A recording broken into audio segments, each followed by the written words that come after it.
Yes. So, hey everyone. Very glad to see some of you here so late for the day. My name is Kristoffer. I'm a PhD candidate in the UIT machine learning group and also a part of visual intelligence. So both for my PhD and also my master's and a bit before that, I've been working with explainability. And it's really kind of evolved from when I started to where it's now. So I thought it would be interesting to have that kind of perspective on this tutorial for explainable AI, to see like where we were, where we are now, and also maybe what's going to happen in the future. Yeah, so this thing is going to be all about explainable artificial intelligence, or XAI.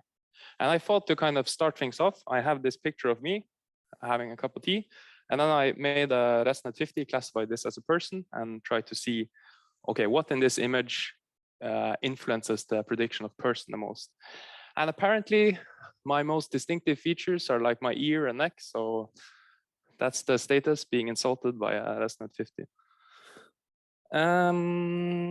Okay. So this is kind of the outline. I want to be more of an introduction, but it doesn't sound as good with introduction, present, and future.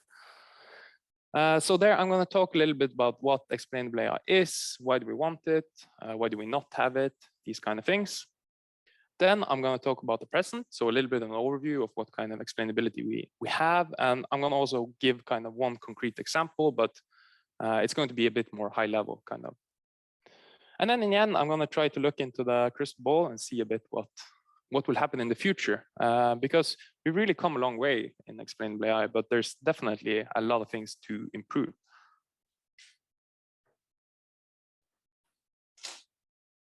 Yes. Okay. So then I think I will just start. So the past / introduction.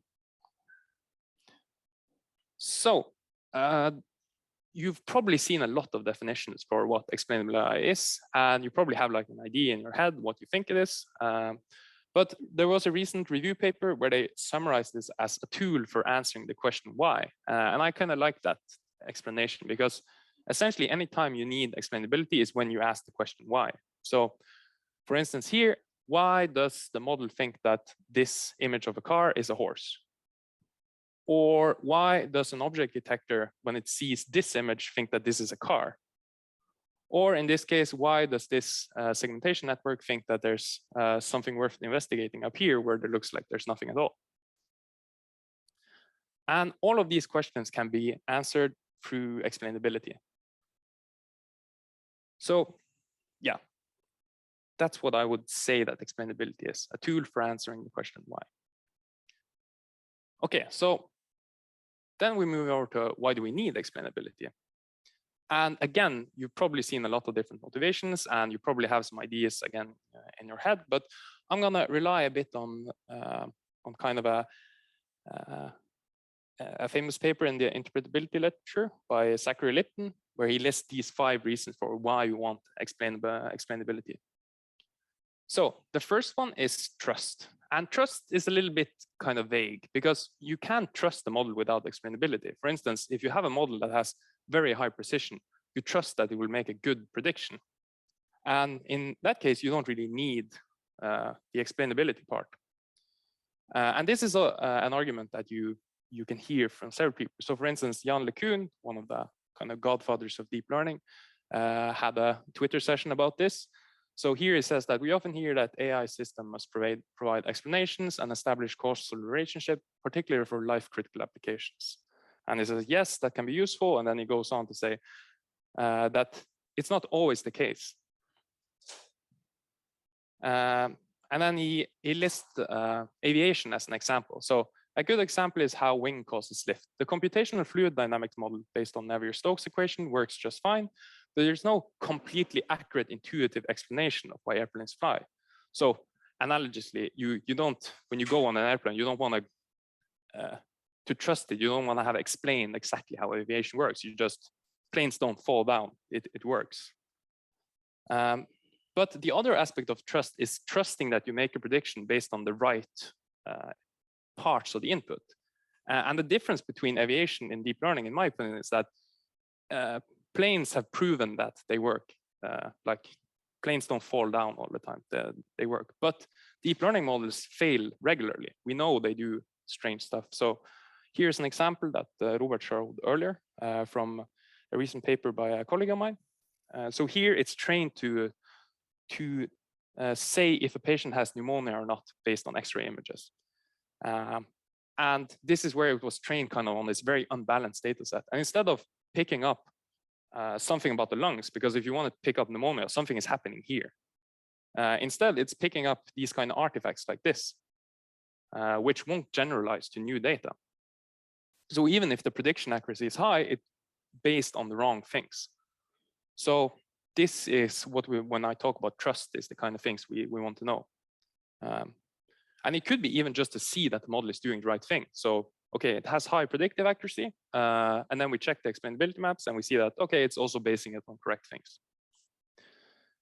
The other thing is causality. So this is like a very enticing option that you have, let's say a model trained to do a task, like predict some kind of disease. And then we don't really know like biologically how this disease affects someone. But then you can use explainability. If you know you have a very high predictive model, then you can use explainability to see what features are important in the input. And this could be a way of generating hypotheses about how the connections between the input and the disease is. So for instance, maybe you're classifying protein structures and you know there's like a subgroup that's linked to a disease, but we don't really have a good model for it. Then maybe explainability can be used to guide us.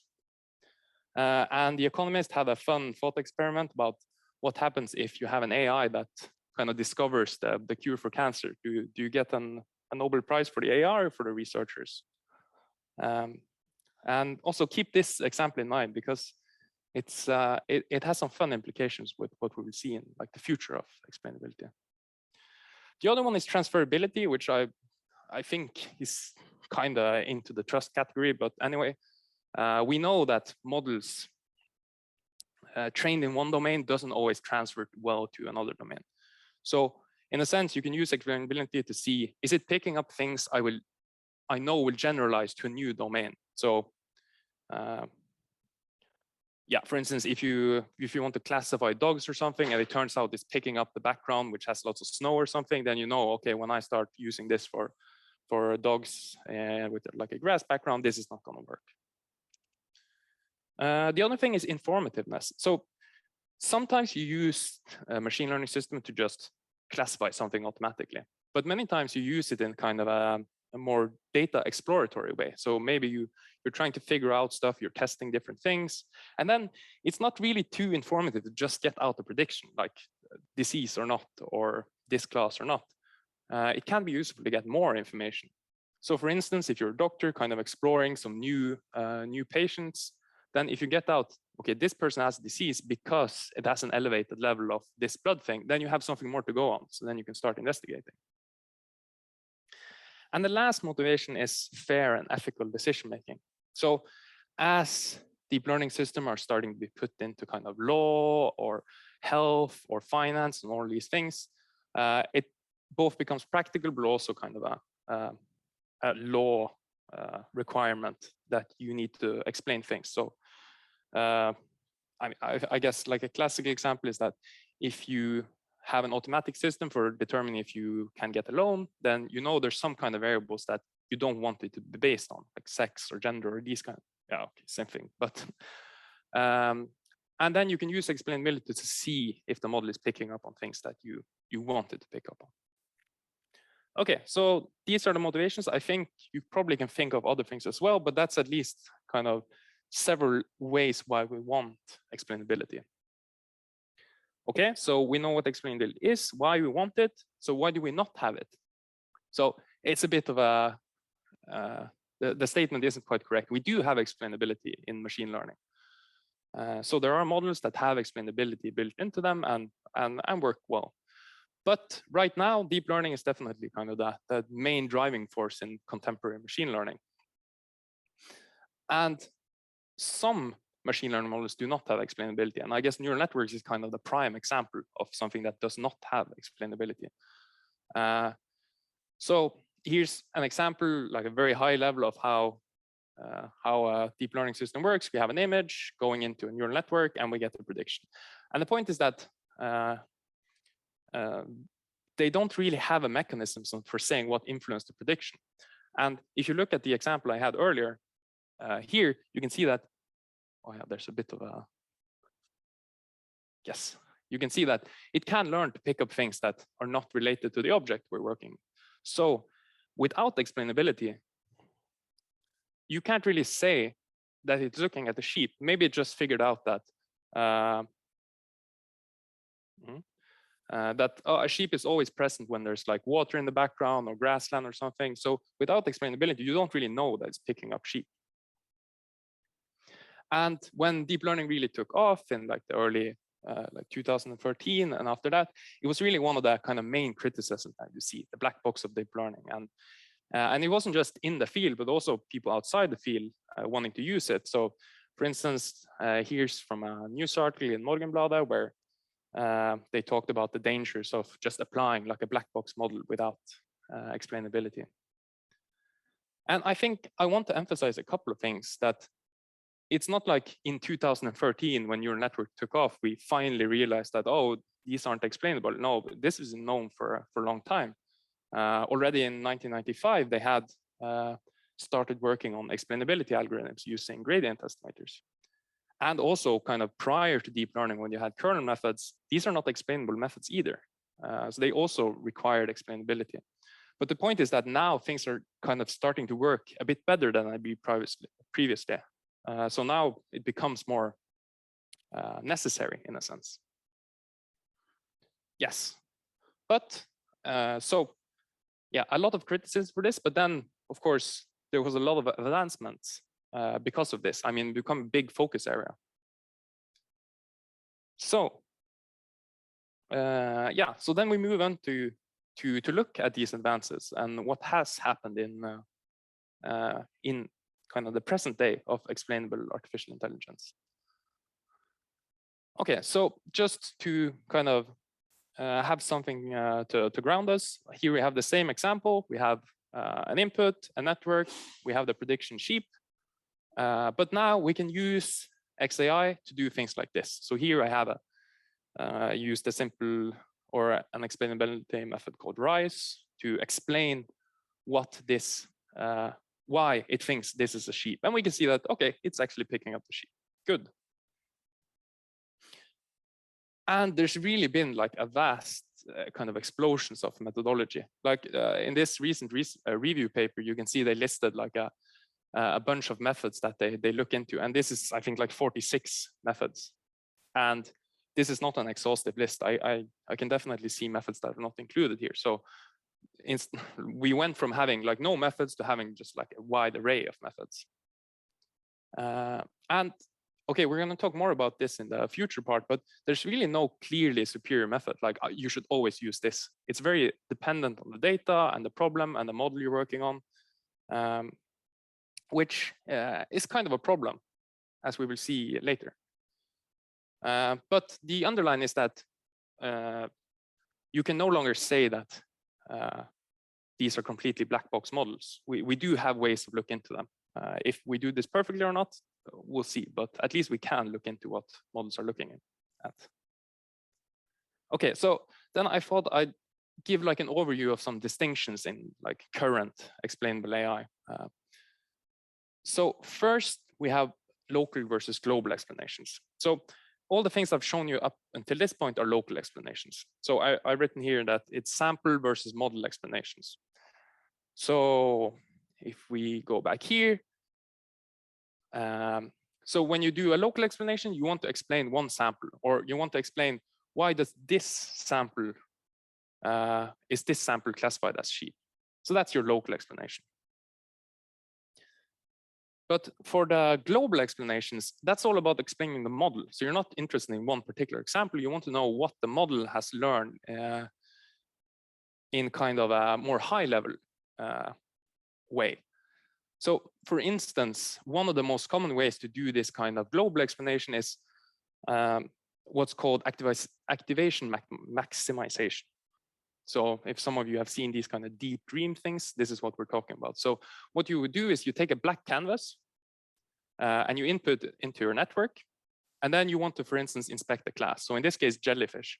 And instead of optimizing the parameters of the network, you optimize input. So you want to have an input that maximally activates the class jellyfish. So you're essentially optimizing the input to kind of maximally activate the class. And that's what you see here.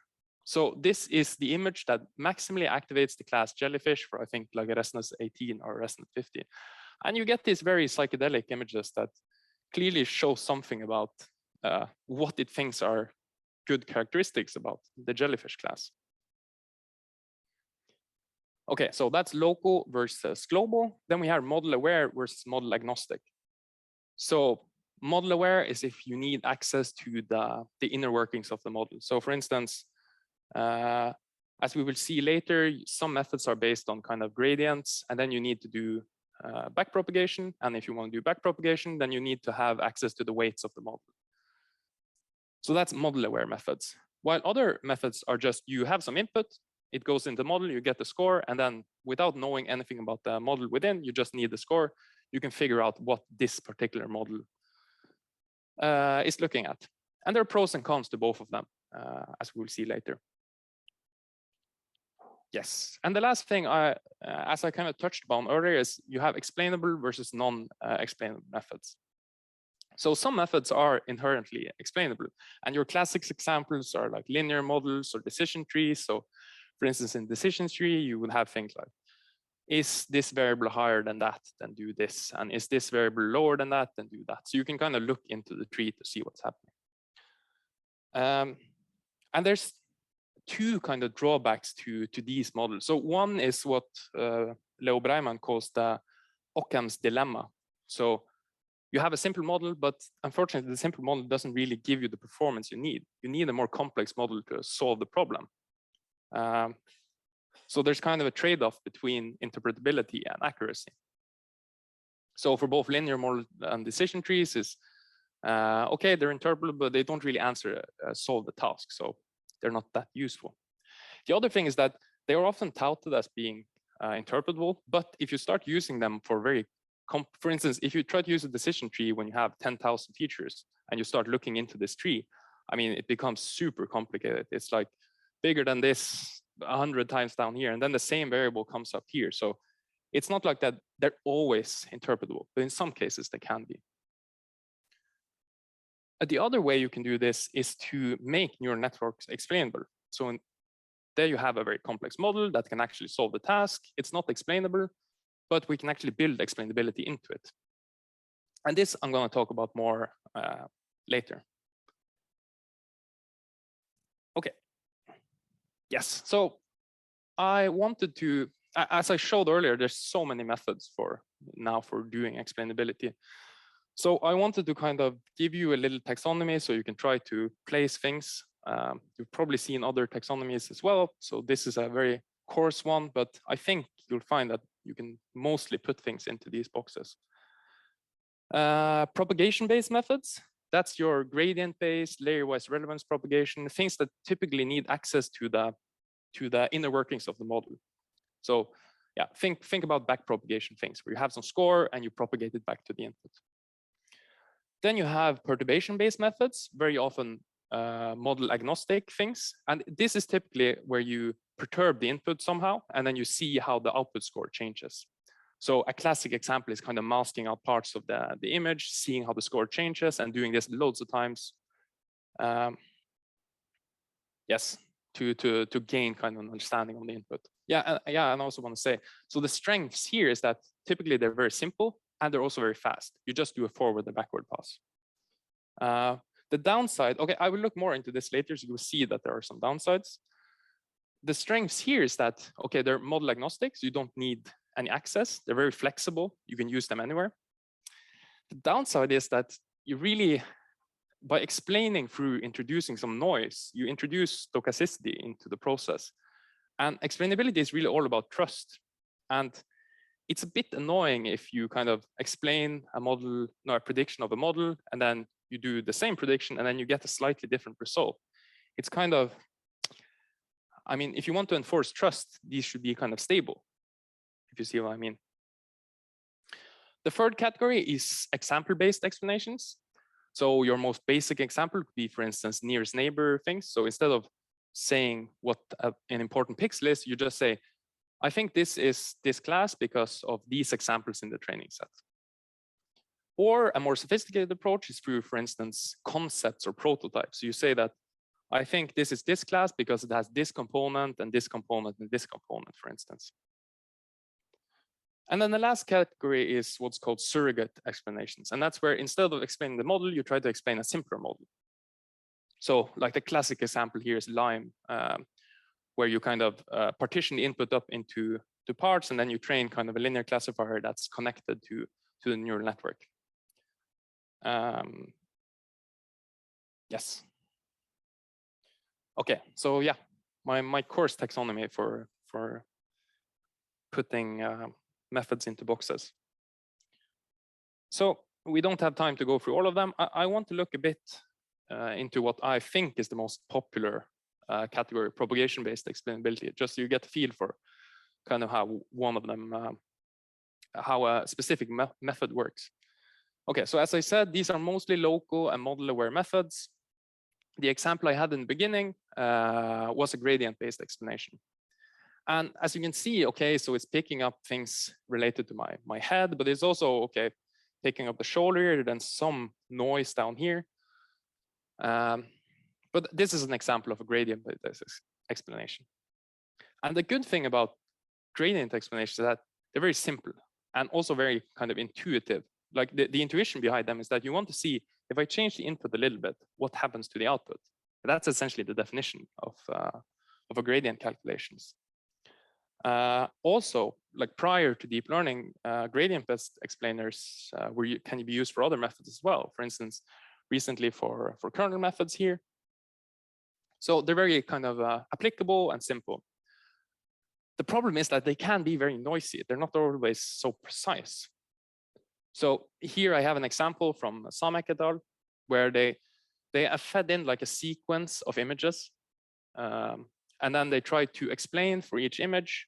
I think the class is this dumbbell or something like that. You can see the prediction here is kind of going a little bit up and down, but it generally stays quite stable.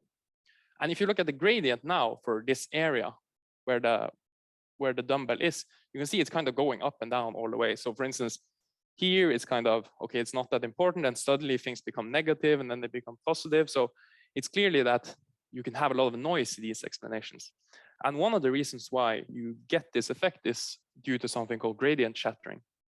So as you build neural networks to become deeper and deeper, when you start propagating the gradients back, so this is kind of a like tangential to the vanishing and exploding gradients problem. This is something else. And it is that gradient starts to look more and more like white noise as you build the network deeper and deeper.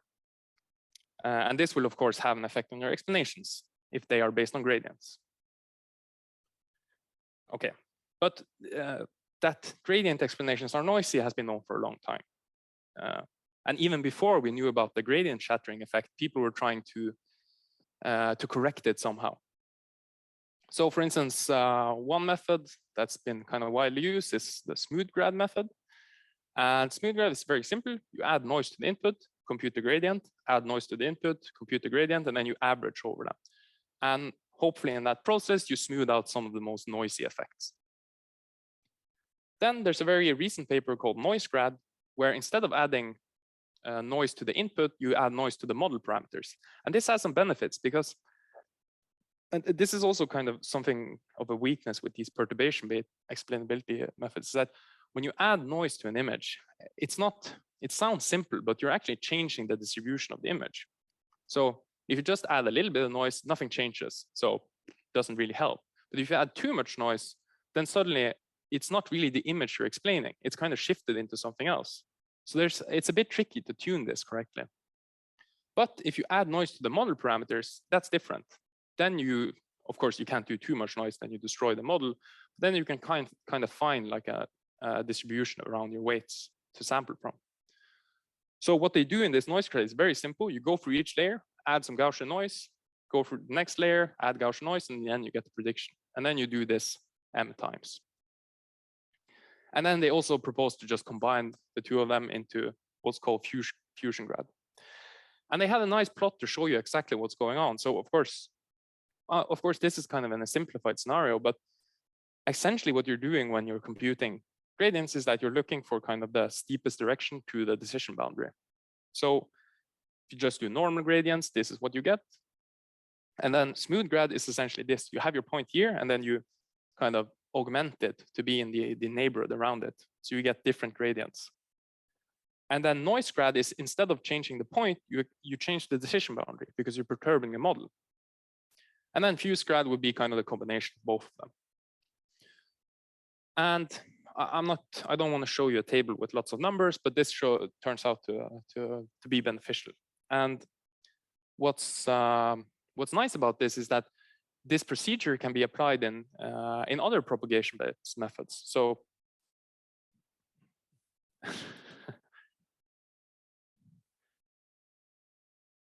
there it is. Okay. So for instance, maybe some of you have used something like integrated gradients, also a gradient explainer. You can fit these kind of smooth grad, noise grad, fusion grad, all of them into this framework.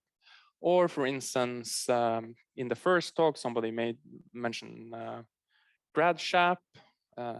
No, that was kernel shap. Yeah. Anyway, it can also be applied in those kind of cases. And as you can see, if you just do like one pass with gradients, you can get these kind of noisy things like here. But as you if you use these different methods, you can see the explanations get much more refined.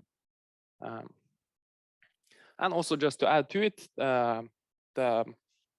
the paper has like a nice GitHub repo. So if you want to play around with this, then it's very accessible. Yeah, okay. So that was kind of my summary of the status. So we have a lot of methods, different categories, and yeah, and some kind of new methods here. So now I want to see what kind of problems lie ahead. So what I would say is that we now have a lot of we have a lot of methods, and we can do explainability. But the question is, how good are these explanations? I think that's the key problem that we're going to talk about. So the first 2 points I'm going to talk more about in the next slide. So I'm not going to go too much into them now. But here are just some kind of the major challenges I see, at least. There's definitely others as well. But so one thing is about capturing uncertainties in explanations. So again, the point with explainability, or one of the points, is that you want to have trustworthy models. And then you explain the model and get an explanation, but you're not really looking into how certain that explanation is. So you can get kind of a false sense of trust. If it turns out that this model thinks this is important, and then you model explainability, and it turns out I'm not very certain about that explanation, it's not very trustworthy. So capturing uncertainty and explanation is something I think will be more focused on in the coming years. Another kind of interesting thing is to explain very complex input data. So I'm showing a lot of images here because they're nice to look at. I've also worked quite a bit with time series.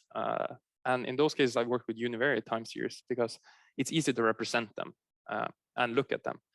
But in another project, we started working with multivariate time series where you have maybe 13 or 20 or 40 time series. And this becomes very complex. So you have temporal dependencies going from, for instance, variable or time series 1 to time series 17 that's also connected to time series 30.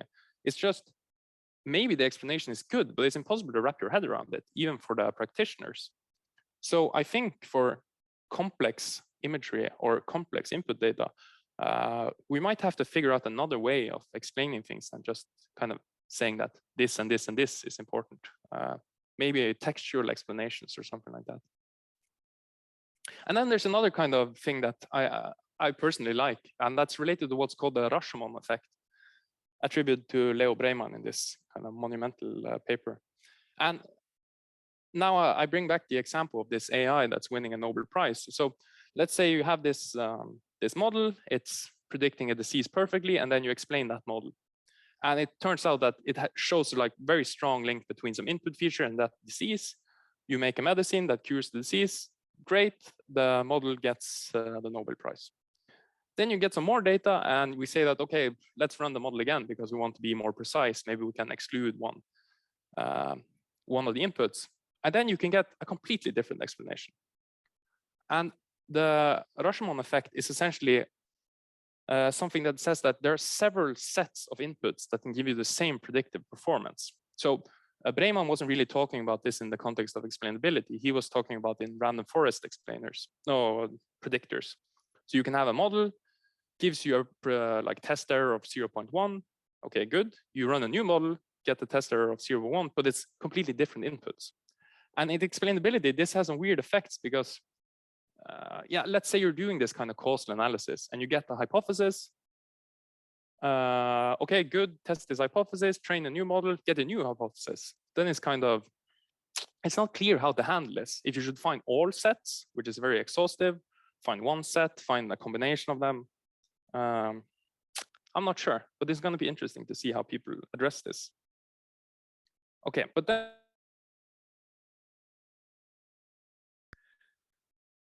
so this is, I think, going to be like a big point in the years coming. And I have this example from a paper that I really like because it kind of emphasizes this point. So here you have like qualitative examples of explanations for this. You have the same model and then this image coming in. And the question is, what is the best explanation? So I think we can all agree that probably the Lime explanation is a bit weird here. And also the sensitivity one is a bit vague. So, okay, maybe they are not that good. But all the others could be viable explanations. For instance, here you have a lot of focus on the eyes and the nose. Okay, maybe that's important. But then you have this one, which is kind of picking up on the texture and the contour of the dog. And it's difficult to say who's correct. And then you get kind of a problem. Let's say this was in a system that's making decisions for something kind of where there's some ethical considerations. Then you can, I'll test out some explainability methods and then I'll see which one gives me like an ethical explanation, and then you'll disregard the others. So when you have competing explanations, it really like competes with this trust element of explainable AI. Okay, so in my opinion, there's two ways to address this, the problem of good explanations.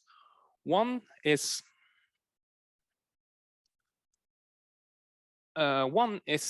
quantitative analysis. So, of course, in classification, we're very used to this. You compare accuracy, F1 score, and all of this to see what's the best classifier. In explainability, it's a bit different, and it was mentioned in one of the presentations earlier, because you don't really have ground truth. It's not like this is like an important point in explainability. If we knew what was important in the image, we wouldn't need neural networks. We would just train a feature extractor to pick out exactly that. The point is we don't know. So it's hard to evaluate what makes a good explanation. And what has happened in the literature is you often have a new paper coming with a new method, and there's no standard way of evaluating. So they introduce some new metric that, of course, they do best in. And then there comes another paper and they want to have their own metric. So there's no like unified framework for evaluating how good an explanation is. But I think it's gaining a bit of momentum for people. And recently there was a paper by Hedström and colleagues on what's called Quantus, which is a toolbox for quantitative evaluation of explanations. So they have a very nice GitHub repo if you want to test out these things. But essentially they categorize metrics for evaluating explanations into different categories. So here's an example of one of the kind of categories for evaluating explanations. So this is what's called the faithfulness metric. And in kind of a, this is kind of a cartoon example, but how it looks is that you have an input and then you have a model. And then you start removing parts of the input and you remove them in accordance with how important they are. So if you have a good explanation, it should remove the important concepts quickly and you should get kind of a quick drop. But if you start removing like the corner here or something like that, then the prediction will just stay high for a long time. So when you want to compare different methods, you can, for instance, compute the area under the curve and see that, okay, this method removed things more quickly than others. So there's a big like asterisk here that very often they don't behave as nicely as this. Sometimes they go down, and then as you remove more parts, suddenly you introduce some evidence and it goes up. So it's there's definitely things to work on here, but that's kind of one of the examples. So here's another example. Again, we have 4 explanations for the same image. Not really clear what the important, like who of these are the best. So the idea in this Quantus framework that instead of looking at one metric, you should have kind of a holistic view of the different metrics. So for instance, you see these are the different metrics: localization, faithfulness, robustness, randomization, and complexity. And their point is that, for instance, if you look at just the, okay, for instance, the blue one here is definitely the best one on randomization, but it's doing much worse on all of the others. So if you look at this kind of as a whole, then maybe it's the red or the blue one that's the best explanation. So this is all to try to make explainability analysis more transparent and more reproducible. Yeah, okay. The second alternative, which I also think is an interesting one, is instead of having these like post hoc explainability methods, is to build explainability into a model. Okay, so how does this solve the problem of comparing explanations? Well, if explainability is already in the model, then you don't need another method to explain it. So there's nothing to compare. You already have the explanations. And Robert touched a bit on this in his talk, but one of kind of the most famous methods for doing this is through these prototypical networks or prototypical parts network. And the idea there is that you have your standard network, and towards the end, you add these prototypes. And these prototypes are supposed to represent concepts in the input. So for instance, if you're classifying animals, you would have a concept for like wings, one for beak, one for texture, one for feet. And then afterwards, you can, if you want to explain an image, you can see which prototypes are activated. Oops.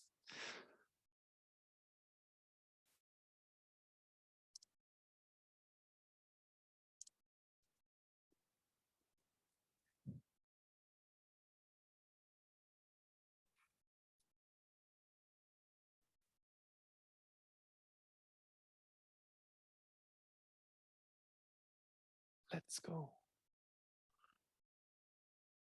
Okay. Yeah. So yes. So you can kind of use these prototypes to.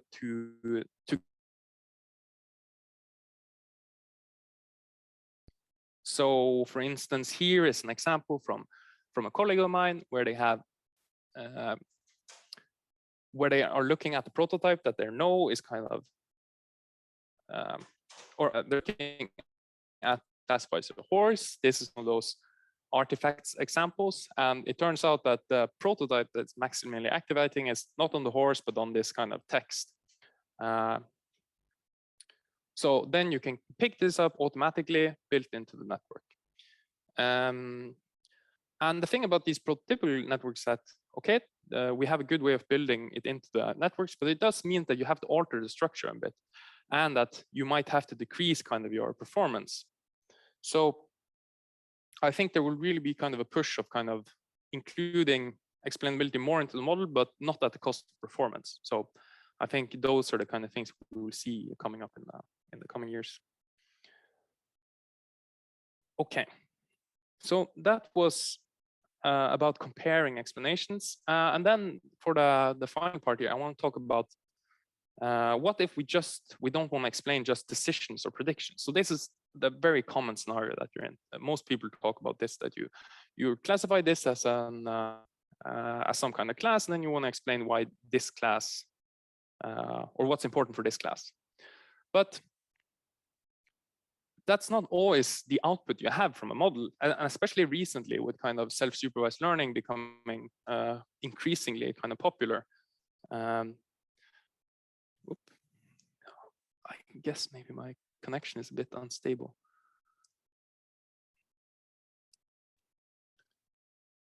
Yeah, so in self-supervised learning, you essentially train a model, a feature extractor, in an unsupervised manner to get a good kind of base feature extractor, and after that you can use it for like a downstream task. So maybe in a setting that you only have a few classes, or maybe you just want to have the feature extractor, embed the data, and then, for instance, you can do clustering or dimensionality reduction or other examples that I will show later.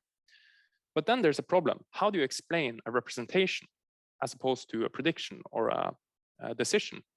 Because what you do when you, okay, for instance, for a gradient explainer, what you do is that you take the prediction and you compute the gradient with respect to the input. Okay, so that's essentially the gradient of a scalar with respect to a matrix. That's going to give you a matrix.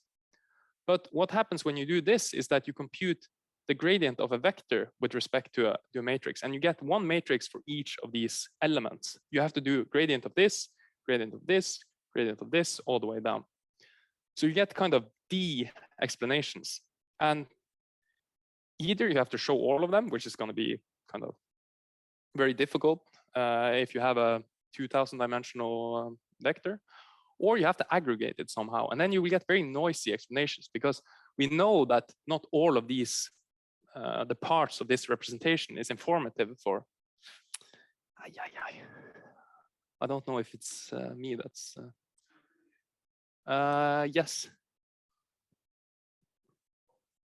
Okay, I shouldn't do it. Okay.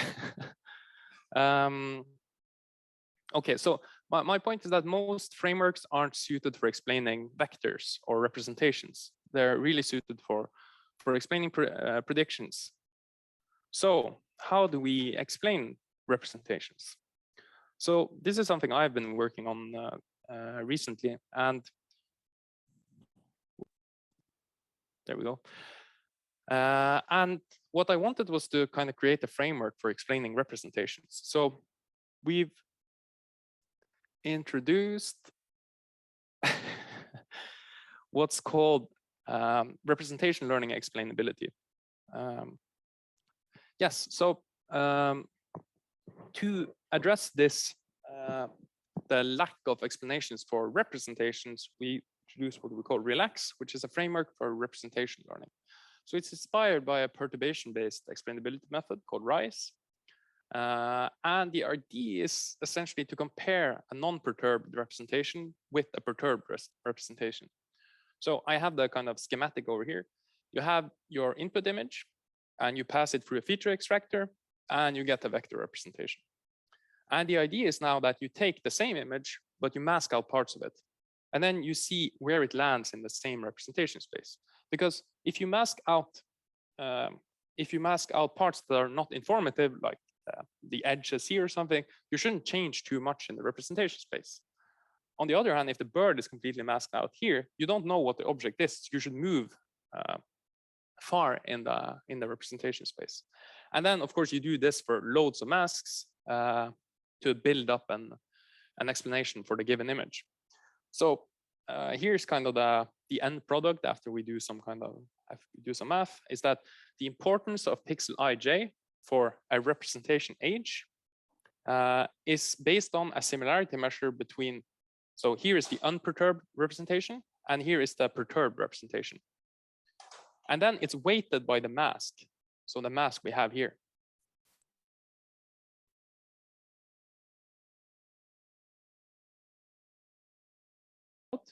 And since it's not masked out, they're close together in the representation space. Then S will be high because it's a similarity measure, and the mask will be high because it's not masked out. Oh, wait. Okay, anyway. Yes. Okay, so this is kind of the fundamental part of the algorithm. So you need to kind of mask out parts, you need the feature extractor, and then you need yes, a similarity measure. So, oh yes, thanks. Okay, so what we wanted to do was to look a bit more into what RELAX is actually doing.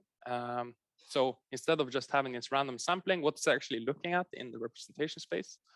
So if you remember, we had this similarity measure, and if we put some constraints on this similarity measure, for instance, enforcing that this should be a kernel measure, then we can actually do some interesting analysis here. Because if this is a kernel, we can now use these kind of kernel tricks to to split this into, because a kernel function is essentially just an inner product in some high dimensional space induced by the kernel function.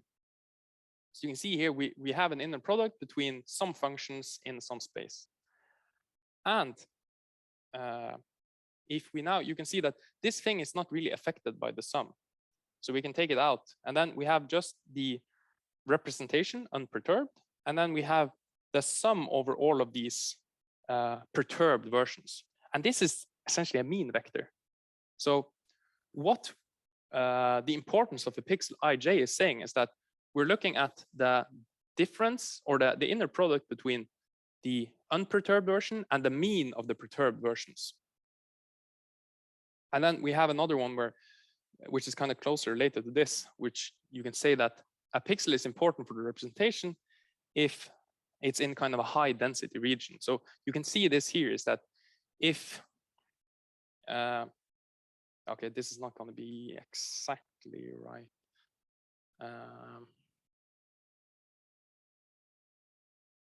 Okay, I can't actually explain it with that example, but the point is that you get kind of an interpretation for what the importance is saying.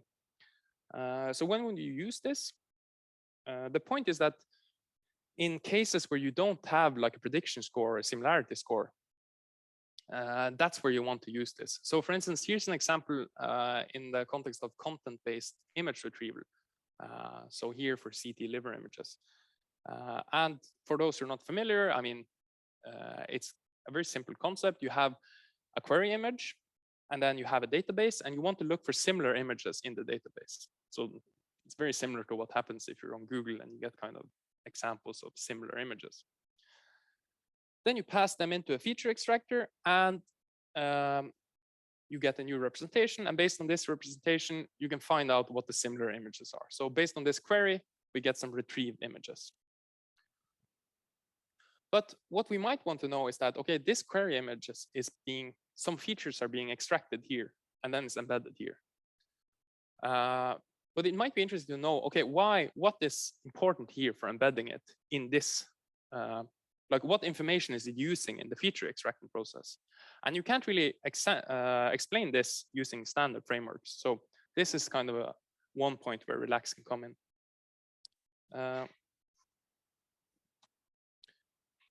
Okay, so what we showed in this paper is that, for instance, one thing you can do, like a naive approach, is just take an ImageNet, a feature extractor trained on ImageNet, which hasn't seen any like CT images before, embed the samples, and then this actually gives kind of an okay performance.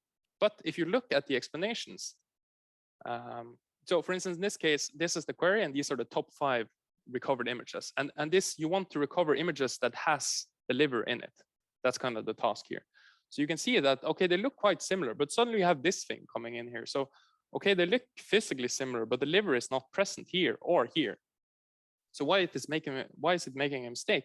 If you look at the explanations for the representations, you will see that this feature extractor is not really looking at organs. It's looking at the kind of more hard edges in the image. So for instance, here, looking at the tailbone, and here looking at the rib cage. And you see, these are really the important parts in the representation. That's what is encoded in the representation. And of course, this isn't surprising because the ImageNet feature extractor has never seen CT images. So you wouldn't expect it to understand what's in these images. But our point here is that, so in this paper, we proposed kind of a new self-supervised framework for actually picking up organs. And now you can see that when you have models that are trained, unsupervised in this case, on actual CT liver data, then you start picking up features that actually correspond to the organ. And here you correctly retrieve all the images. Okay, I'm gonna start wrapping up. Okay, so I hope you agree that explainable AI have come a long way. And then I've also shown you some challenges. So there's still a lot of things to work on. Not really a one-fits-all method. I would like my recommendation when you start with a new data set, model, or task is really try some different methods and see a bit how things work. And I thought I'd leave you with kind of my top tips from my experience. Yeah, test several methods on the same image and see how much agreement or disagreement there is. In my experience, sometimes if the problem and the model and everything is well defined, you often have much agreement between the explanations. If there's like a challenging task or challenging data set, you often see that one explanation gives you this, one gives you another, and then you know that there's something going on. The other one, test the same.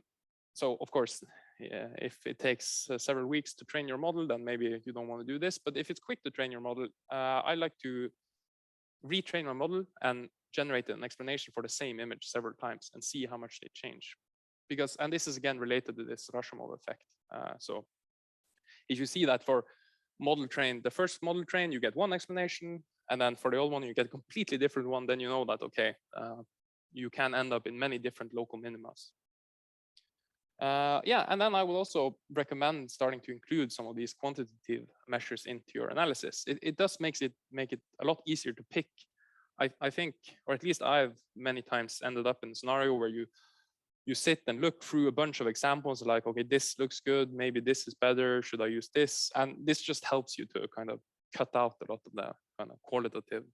And it also, if you just want to use a model and you don't want to justify it with saying that, yeah, this looks kind of good, then you can have some numbers to back it up. Yes, so I think I will end here in essence time, and thank you all for yeah, for coming to this tutorial.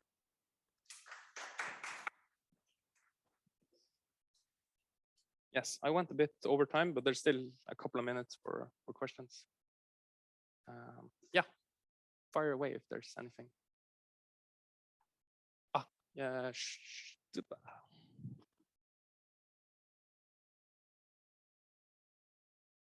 Yeah.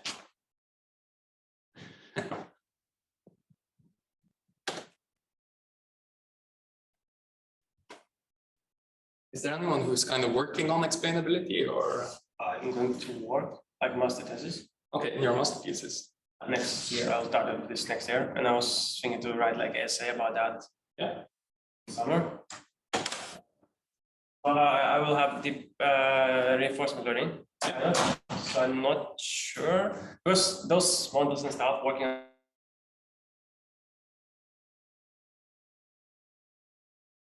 I feel like it's kind of hard to start with reinforcement learning and explainability, I guess. But there is a couple of interesting things on reinforcement learning for with explainability, especially for these Atari games, and then you can see what the model, especially for like Pong, for instance, you can see the strategy it learned about, okay, if I get the ball behind the blocks, then so you see it's really focusing on stuff. So there is some works, and they basically use these gradient explainers, but then you explain the decision function in a sense. Yeah.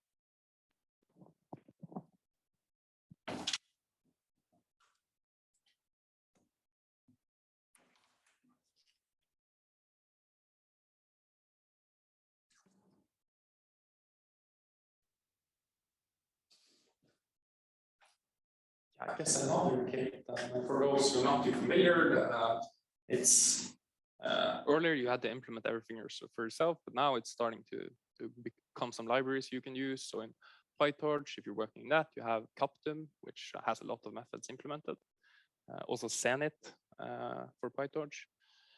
And in TensorFlow, you now have TensorFlow Explain, which also works quite well. So makes it a bit easier to work with it. And also in this quantitative toolbox I talked about, Quantus, you also have some explanation methods built into it. So you can get some kind of baseline explanations quite quickly.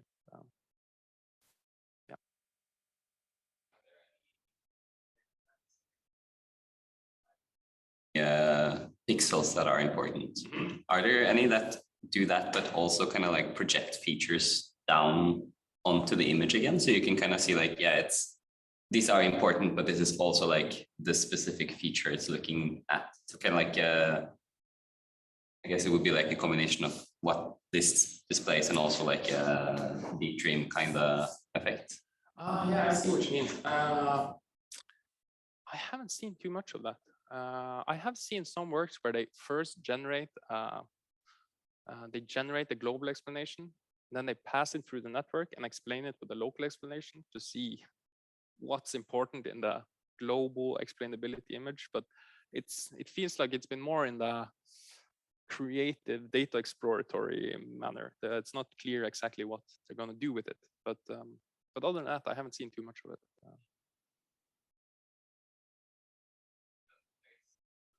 It's used at all, but like predictive coding is not used for, I guess it's not commonly enough use to actually be applied. I'm just thinking if that would actually be like a built-in explainability, predictive coding type systems. I'm not sure, to be honest. I haven't seen too much of it.